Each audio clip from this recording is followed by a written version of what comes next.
Alright guys, welcome back to Spartan Charts with another weekly wrap-up. I'm going to start cutting these down to weekly wrap-up videos instead of daily wrap-ups just because of the amount of things going on and work that I have going. So time off, I'll definitely try to get more dailies going, but it's just unsustainable and I don't want to be inconsistent with you guys. Let's turn it down a little bit. So, starting off here, we're going to do a little overview and we're going to do a little technical analysis as we go through this entire video. It could be a little bit longer, who knows. I'm going to try to go through a lot of stuff today just because I've missed out on a lot of things and I haven't been making videos for you guys. But starting out with the S&P, so right here, I started using a new reversal think script program. Interesting thing, so we're taking a look at the 10-day and 30 minutes, so this is about 30 minutes per candle, obviously. Interesting thing here, so we started the week out above our major trend line resistance up here. Spent about a session, an overnight session, and then a full day session into the overnight here, where we kind of came down, touched, bounced, and then came below. Found a little bit of support at 39.40, came lower, and then we started just declining, setting lower lows, lower lows, lower lows, and then higher lows, higher lows. So it looks like just a nice sort of, pullback and then a reversal here. This sort of range up here above 39.30 is going to be some resistance. That's where we're seeing some supply. And obviously here down below 38.90, we're seeing some demand, some support down here. Obviously this is a multi-touch, so we obviously, let's see if I can just do this here. Oh, maybe I'll just draw them in. So here, here, here, here, found support here. Oops. Again here, and again here. So obviously this 38.90 level is a big level for us.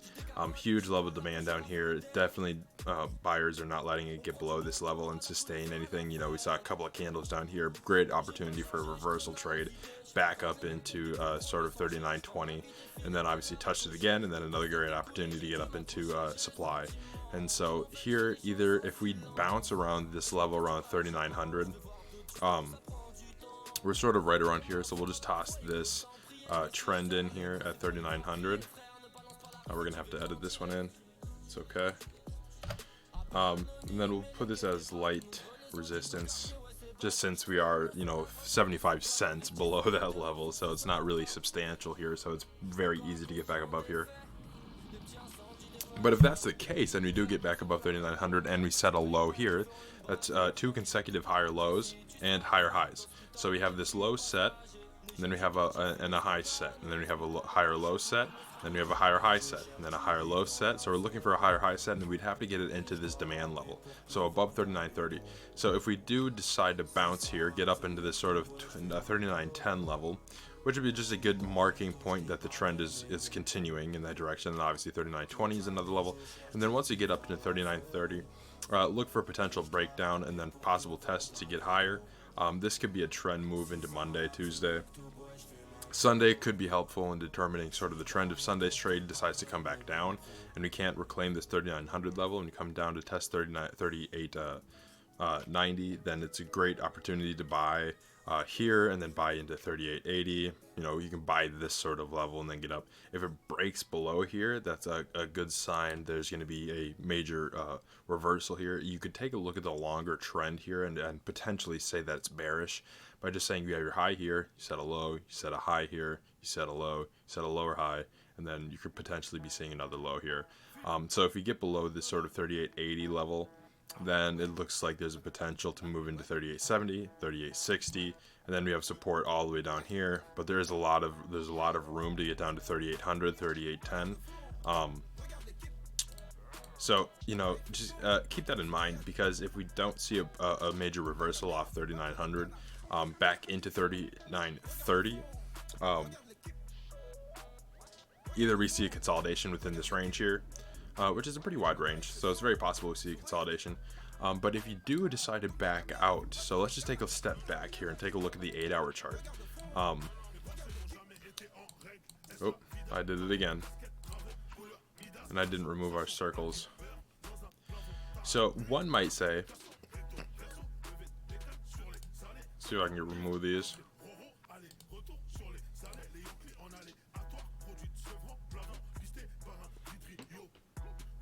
Sorry, 1 second. I just had a... That's strange.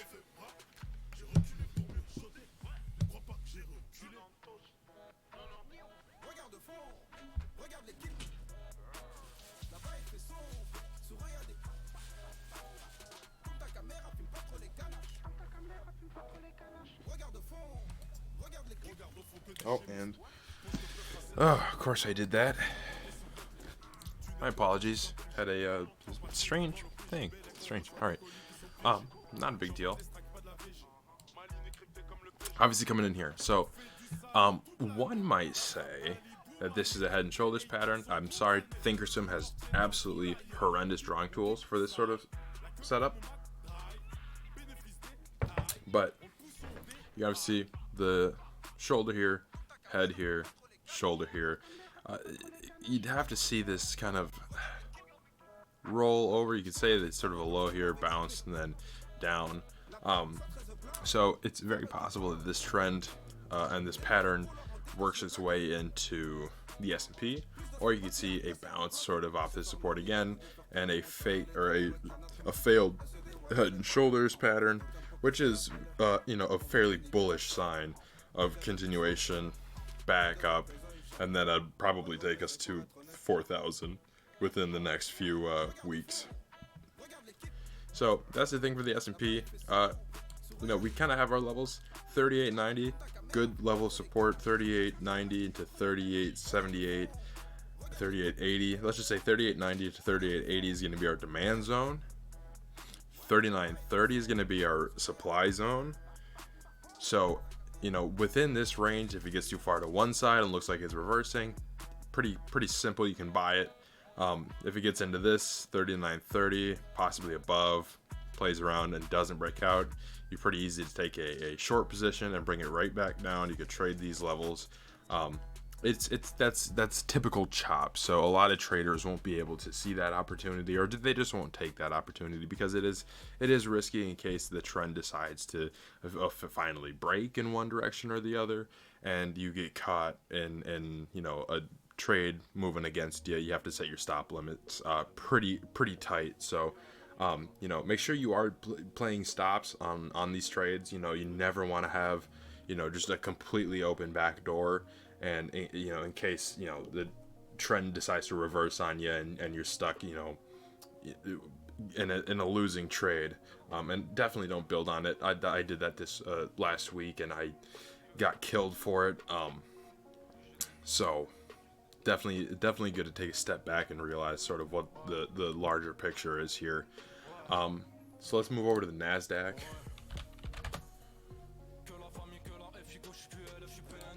And I'm gonna have to clean up some of these charts here. So let's first do the 10-minute. Same thing for the NASDAQ here. Let's do this. Let's edit this one up, make it a little cleaner. That's pretty good here. 1360. That's all right. We can move that to the right. Move this over to the right. And then we can take a look here and sort of see what we're looking for. 730 looks like a decent level of resistance.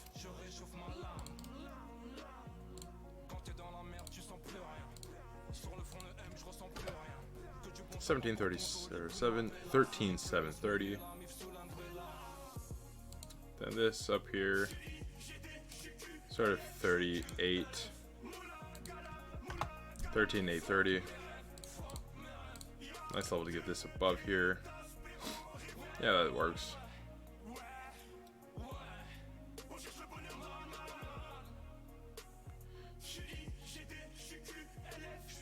Then we kind of have this supply up here, sort of where we're seeing this, which makes sense.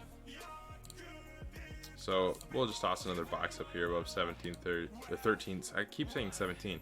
13.730.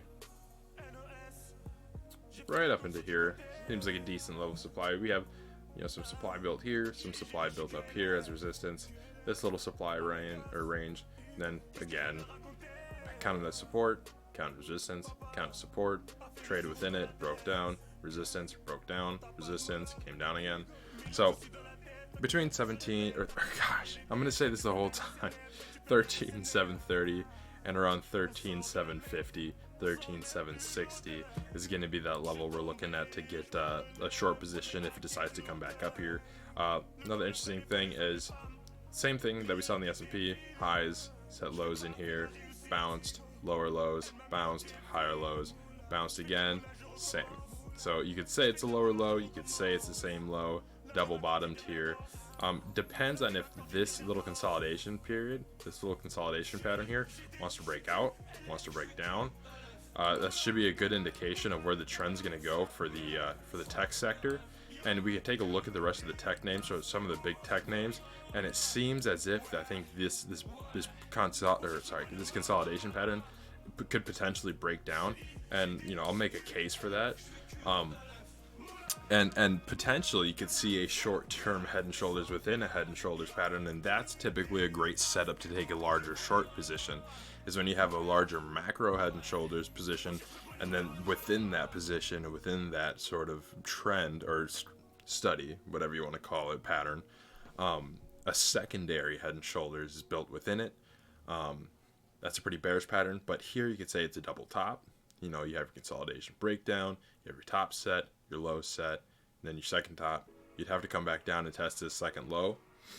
But obviously if we do decide to break down this sort of 517, yeah, I don't like how that looks. Whatever, we'll keep it just because that's where this with sort of wick down. Maybe we can toss it at 15, 13, 515 might be a little better, just a little prettier. Let's take a look here. That works. That works actually a lot better for me. And we did see a reversal at 13, 5, 14, 5. So it's essentially a good level and a good zone. And then we have obviously 13, 5, 50. Obviously keep it some decent support here. Touched here, held around here, touch support secondary. Below 13, 550, and I think you have a nice room down to 13, 515. Obviously below there, 13, 454, 55 is going to be a good level. We could take back, look at the hourly, and I'll kind of show you where this comes from. This one, obviously there's a little bit of consolidation and a little bit of a pent-up supply built down here. So into here, and you could honestly take this and just box it down to this sort of level down here. And that's kind of your demand level built down into this. Actually, let me build it down to that high just because. Make it look a little cleaner. Right about here. So this is sort of our demand. This is our supply. It's trading within here again. Came up, set it here, set the low, set the demand level here, set the supply up here, came down, up, traded beneath it, broke out, failed just to look above, came back down. Testing these levels again, came down, bounced to this supply level again, and then came down all the way, and we're going to see if it tests this demand level. If it decides to do so, you could say, there's not a lot of support room down here. It's just, a little bit, the volume's still there, but again, a lot of selling volume, and then just a crazy bounce, and that's kind of the bottom of this trend anyways. And then kind of came down, 12, 7, 22. We have our little larger macro trend support line all the way down here that give us, 13,200, 13,300, 13,400. 13,400 is a good starting point for where we are. It's about 200 points below where we are, 173 points below where we are right now. Let's take a look back. Let's step back here. Let's take a look at the entire picture. Actually, I keep doing this. Thank you, Figurestorm. Oh, and now it freezes on me. Lovely. So, obviously, this sort of nice trend of higher volatility. And then we'll see if this decides to curl back into trend. If not, potentially brings us back to 12,716, which isn't too far to get down to. From where we are, that's about a 6% move. From here, from the very highs down to this level, it's about an 8%. Could be considered a correction, short-term correction. you know, if we do want to take it from the highs to about a 10% correction, that would bring us down to 12,400, which, I mean, that's, you know, that's very possible. We could see that. It would bring us right back into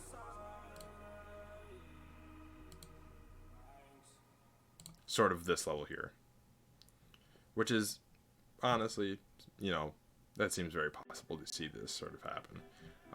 This possibly 12, 490, 500, 600, you know, all these levels down here. Once we start to break down into this, then you can make the case for that. But the trend line, the lower trend line that we're looking at, let me just zoom out here, show the whole picture. It's attempted from the lows. I think I got this on the daily.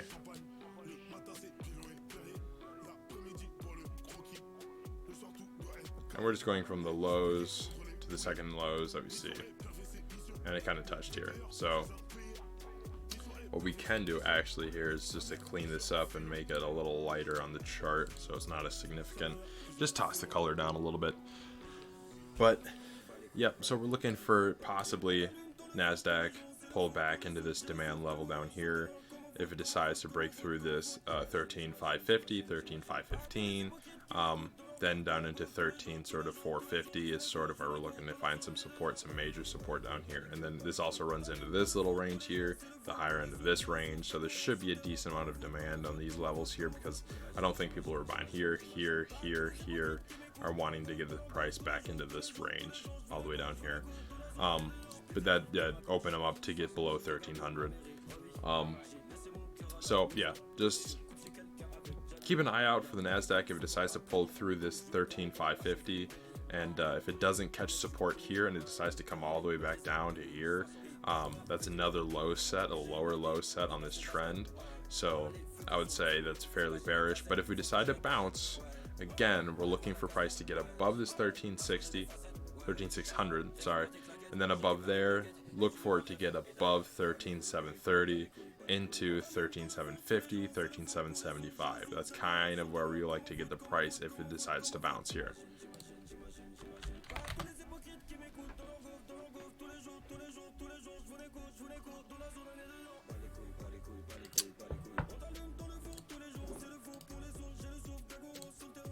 So the Russell 2000, obviously trading a little different than the other names so far.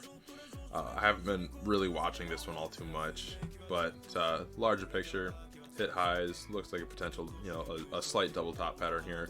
Started selling off, found support at our trend line support, came up, consolidated slightly, came back up, and now it's looking like a bull or a bear trap. Short-term pennant. Wedge pattern here, more like not really a pennant. So these patterns like to break out. Nice bullish reversal could bring us back to 2280.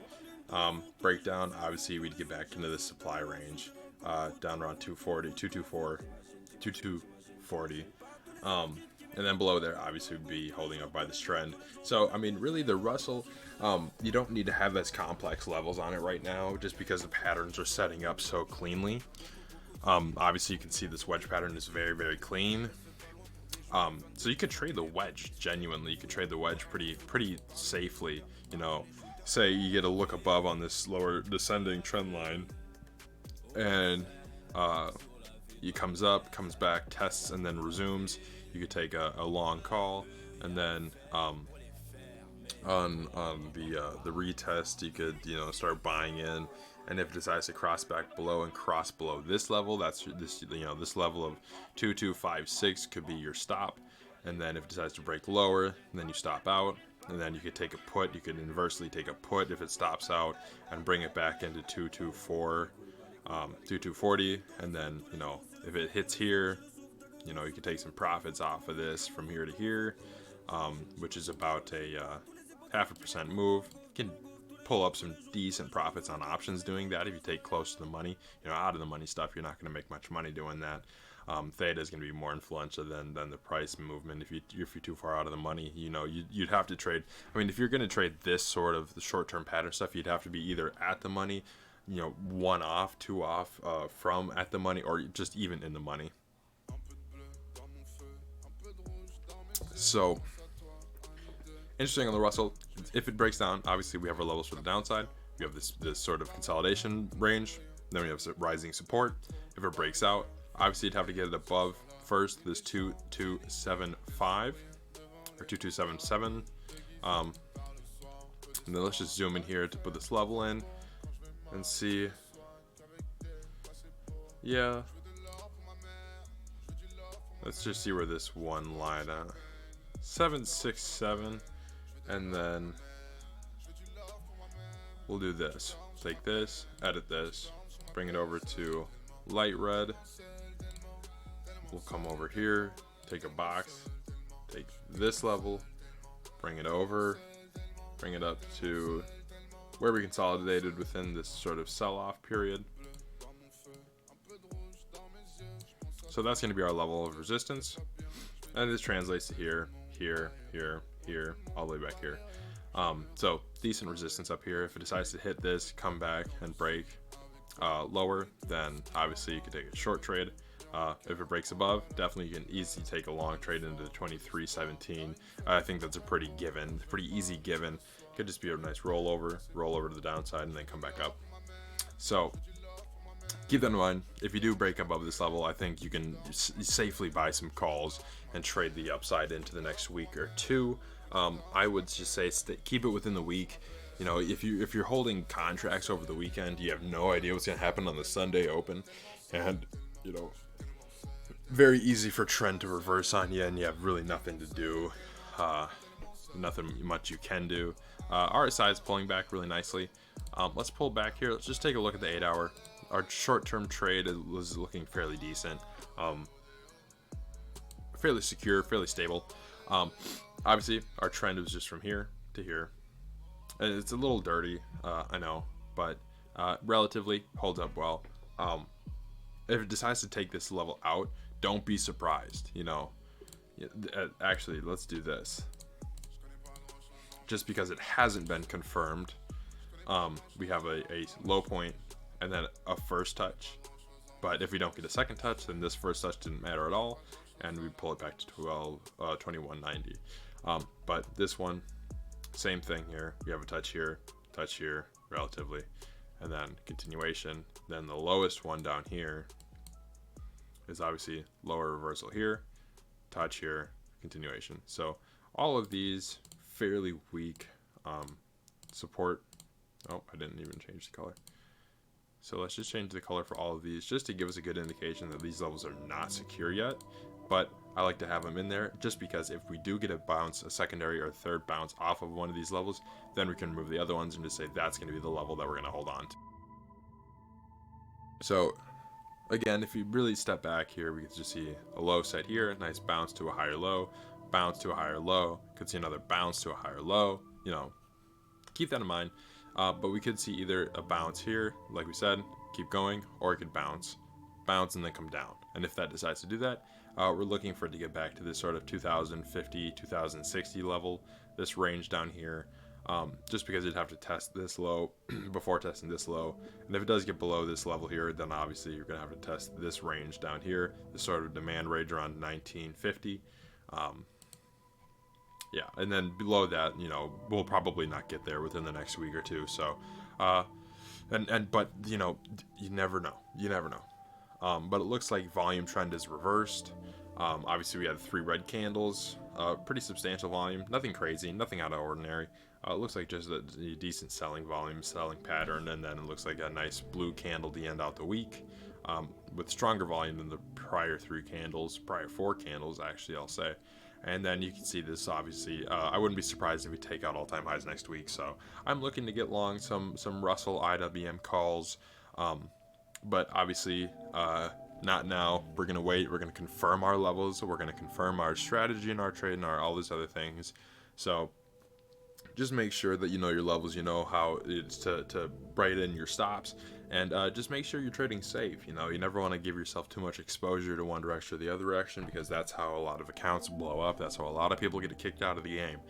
Conserving your wealth is probably number one.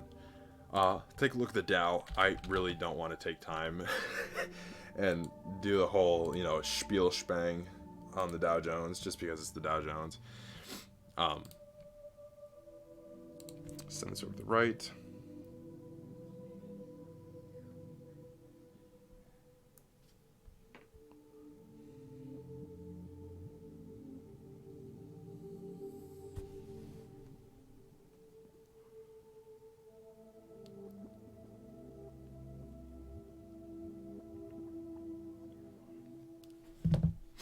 Sorry, class project here. We can extend this one to the right, but what we're gonna do is we're gonna take this, bring it all the way down since it's a crossover level. There we go. And to the right. I don't know if I have my pivot point. No, it's not a pivot point. Same thing for the Dow. High set, low set, lower high, lower low, lower high. Then obviously no lower low yet, but or you could say let's put it this way: high set, low set here, lower high, lower low, lower high, higher low, higher high, higher low. Pretty easy setup here. Obviously bounced off this level of 3140. Sorry, 31400. So 31400, you could take this, bring it down to this sort of support level. That'll be your supply, or sorry, that'll be your demand. That's where you're looking for buyers to step in here. Obviously where we consolidated, touched, rallied. We're gonna see here if it consolidates below this trend line, breaks down, finds some consolidation and some buying, tries to touch it again here. If not, if you see a bounce here, that's another higher low. Can look for a higher high here, get back into at least this level here, and then obviously above 31,635. That's just the Dow, you know, sort of staying within this trend here, staying intact. You could put this trend in here, but it doesn't seem too secure. We could have done this with any of them. You could say that's a bearish indication where it, you know, touched here, came up, traded along it, came up, touched, came up, touched again, looked below, came back, and then started to close below in the next two candles. It could be a bearish setup, but it could just be an indication that we're going to come back, test this demand level, and then rally again. So we'll leave this in here for now and see if it's helpful as confirmation of anything tomorrow. Sorry, not tomorrow. Well, yes, tomorrow, partially into Monday.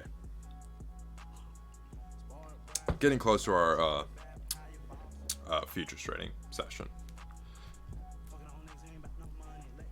So let's take a look at, where do we want to go next? Let's take a look at gold, silver, Bitcoin.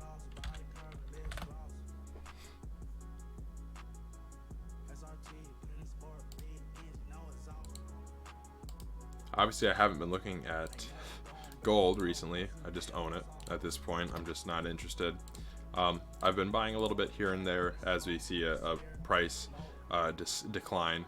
On the short end, looks like an inverted head and shoulders here. Obviously here you see the shoulder here, the head, secondary shoulder pattern. Neckline is right about here at 1787, 1788. Let's toss it in. Let's do the primary one, duplicate, bring down to 1788. Come on, there we go. Awesome, right on the dime. Oh God, I got 87. You guys saw that. You guys saw that.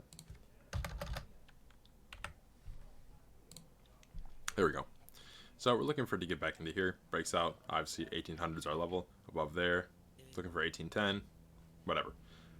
But that's just gold.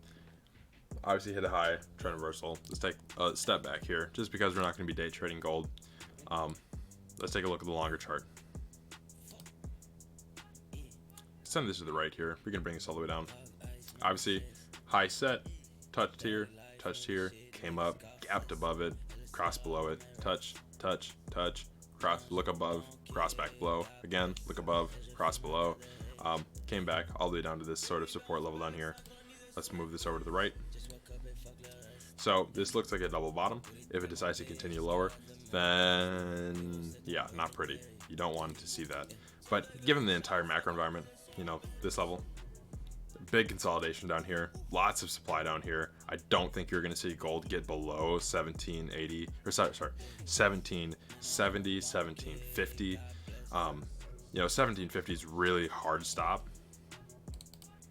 You know, if it just doesn't seem possible for gold to get below there. If it does, I don't, you're gonna really see some bloodshed in precious metals, or especially gold, if it gets below 1750 into this range again.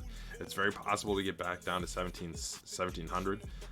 I think it's very unlikely. It looks like we finally set something in here, but we saw this low into a double tap, triple tap, came below, set another low here, came all the way up, set another one. So very interesting. If we do see a nice reversal in gold, could buy some, get into it as it crosses up here, 1850, all the way back. Who knows? It's gold. But it does look like there could be a potential trend reversal. I'm not going to say anything yet. I'm not confirming there's a trend reversal or not. I'm just considering the fact that we are back to a technical support level, technical demand all the way down here around 1750, 1770, and it looks like there's a decent amount of buying back into 1800, potentially. Silver. Let's take a look here. Before we look at this, let's cross back to the 10. Obviously, silver holding up a little better. Let's turn this to the right, edit it, and then we will remove it for our larger levels. Obviously, touched up here. Yeah, this is where our resistance is, above 2780. Obviously consolidated, broke down a little bit, broke down again, crossed below this level down here. Support at 27. Pretty substantial support at 27, if I can get it, whatever. Dub 3 is fine at 27.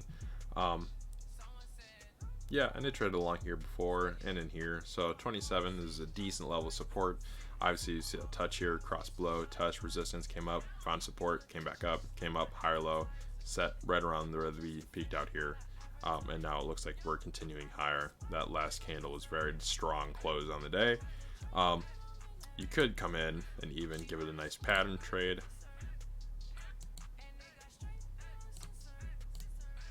Let's make sure this is lined up. I don't really like that, but we could do this into this one. Could do this one into this one, and this into. Actually, no, that doesn't work. 27.256, decent support here. I'd rather stay in the trend, or sorry, in the pattern. But silver obviously holding up a little bit better than gold is, especially if you come back, take a look at the 8 hour.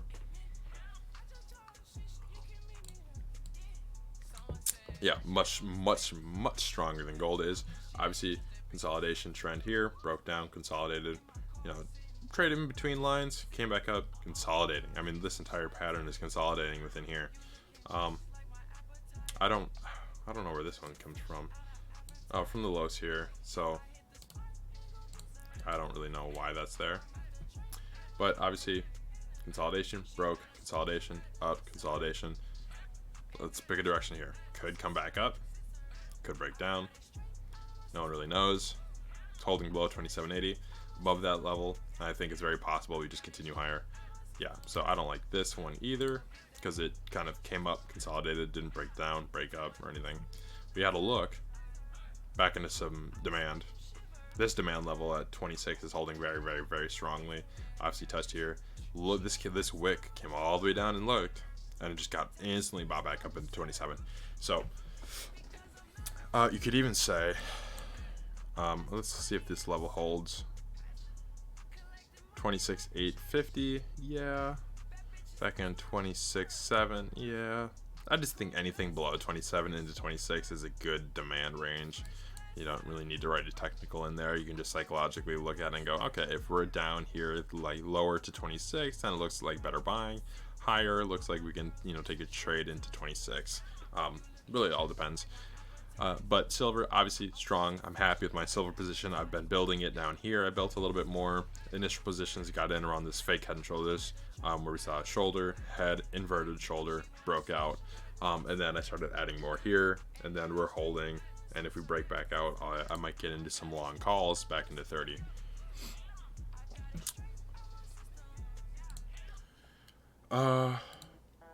Dollar. Let's take a look at the dollar. What's going on? I don't know. Is anybody else on Thinkorswim getting this problem? I'm getting a candle that goes up to 600 on the dollar. It's annoying. It happens every time, and I remove it, and then it still comes back. Obviously, major trend line has not been violated again. Obviously, this is our channel. Came down. You could say it tested it here. I don't really know. But really, take this off. Remove everything.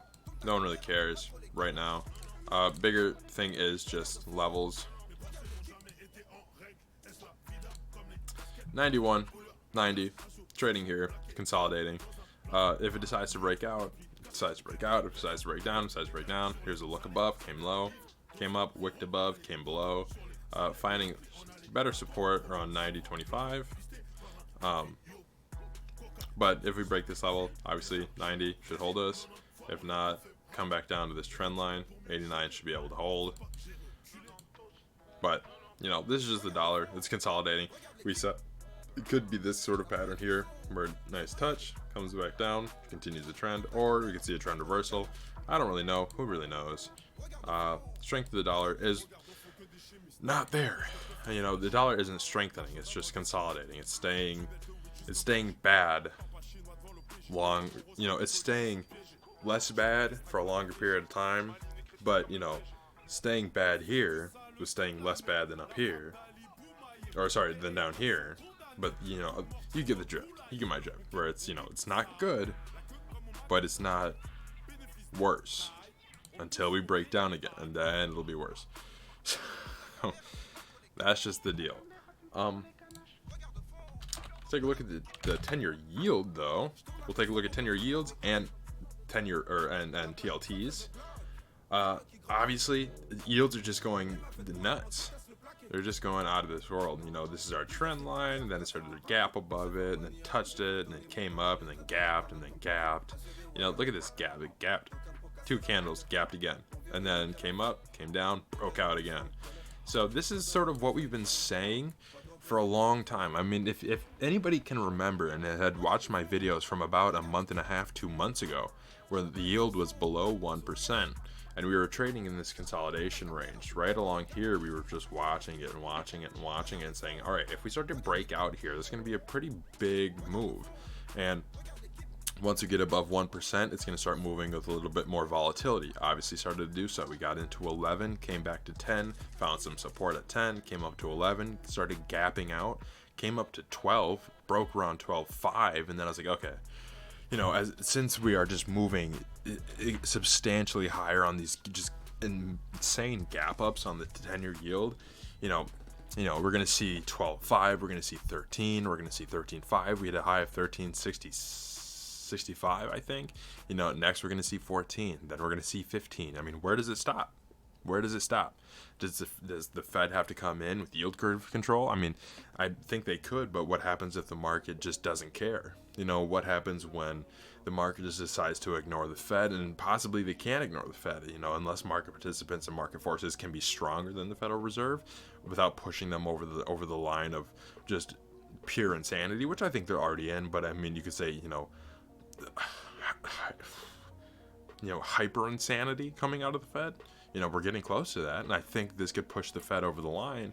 And you know, they've been wanting inflation for a very long time. Oh, well, we're not seeing inflation above 2%. We're seeing, you know, possibly below percent. We're gonna, you know, below 1%. You know, we're gonna let, you know, inflation run hot for a while, just because we're expecting larger, and then, you know, we understand GDP growth, and, you know, things are just gonna, and like, okay, all right, thank you, pal. You know, 6% GDP growth. Yeah, okay. Yeah, maybe, you know, that's just not going to happen. That's just not happening. You know, you take into account, you know, 10 million some odd unemployed, another stimulus check. It's going to incentivize people not to go back to work because they're making more money on stimulus checks than they are in unemployment, than they are working.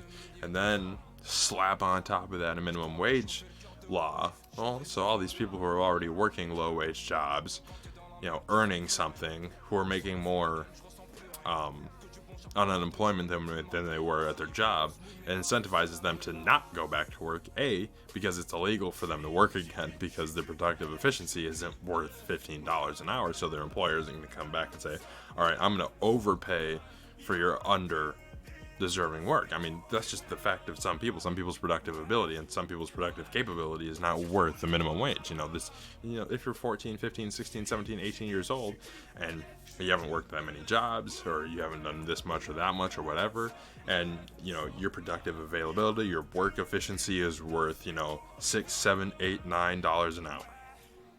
What happens then if the minimum wage is hiked up 100% to 15? They're essentially doubling the minimum. I mean, that's a massive, massive shift. If the $15 minimum wage comes in, that's essentially 100% increase of minimum wage. That's a massive amount.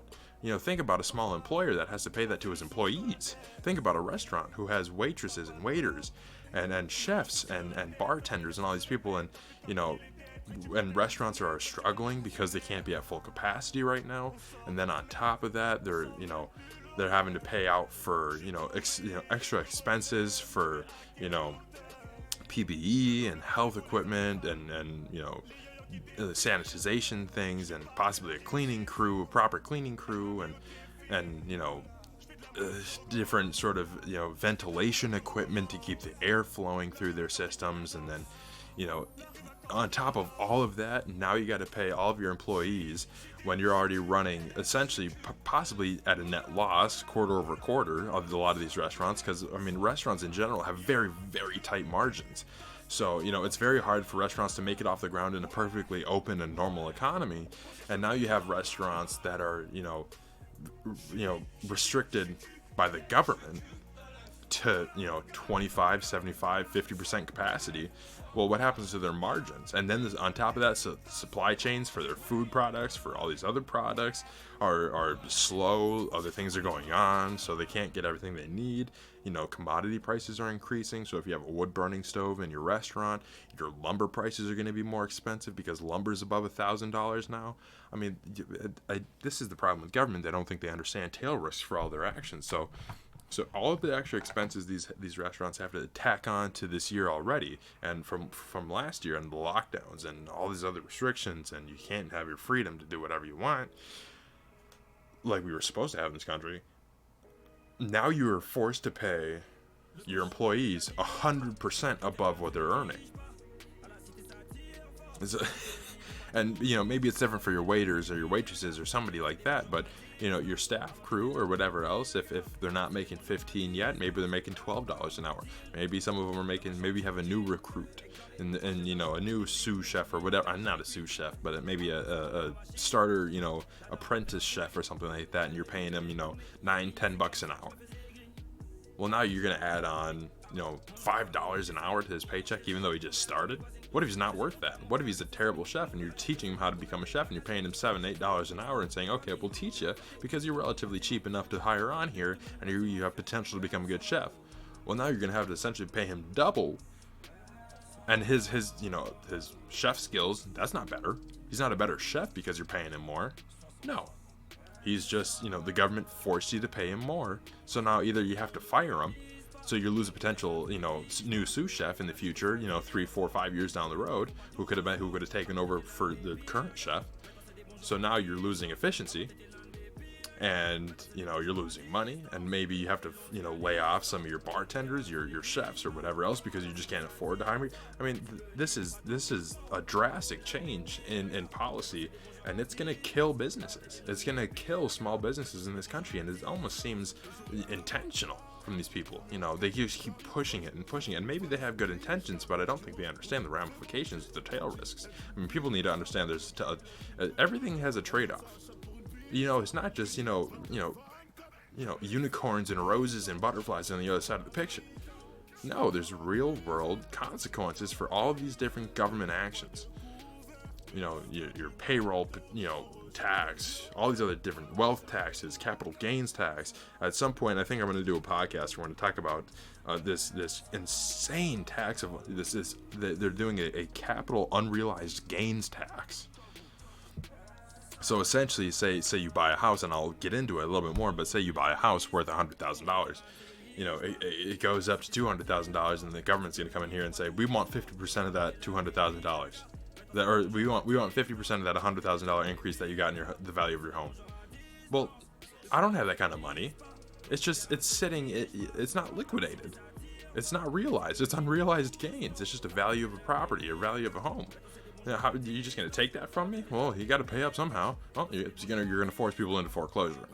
They're gonna have to sell their home, and now they have, maybe $50,000 more, but the government stole half the value of the increase in their home. It even depends on how much work they put into it.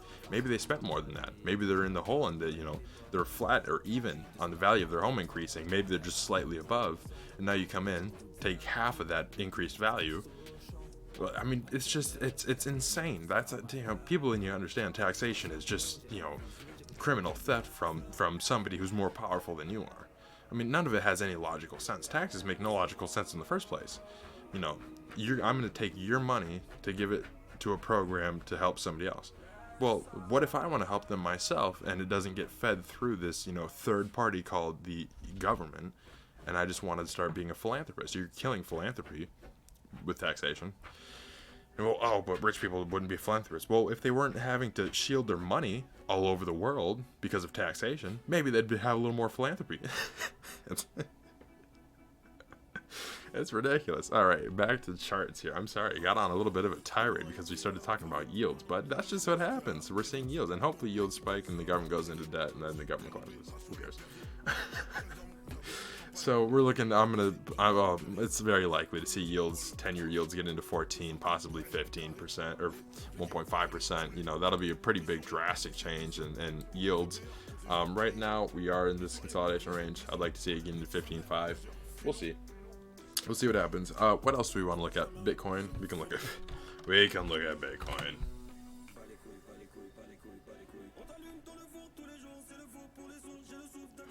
Above our 100% line. Holy crap. Remember when we were looking at this and we were looking at the 61% line? It was like, is that $45,000? That's sort of along the 51.8% Fibonacci level. And then just went straight up to 100. Wow. Congrats, you Bitcoin lungs. You guys killed it. Already a double from here. That's insane. What's the lows all the way down here back, early 2020? Up 1,200%. That's not bad. It's nice. That's a very substantial return.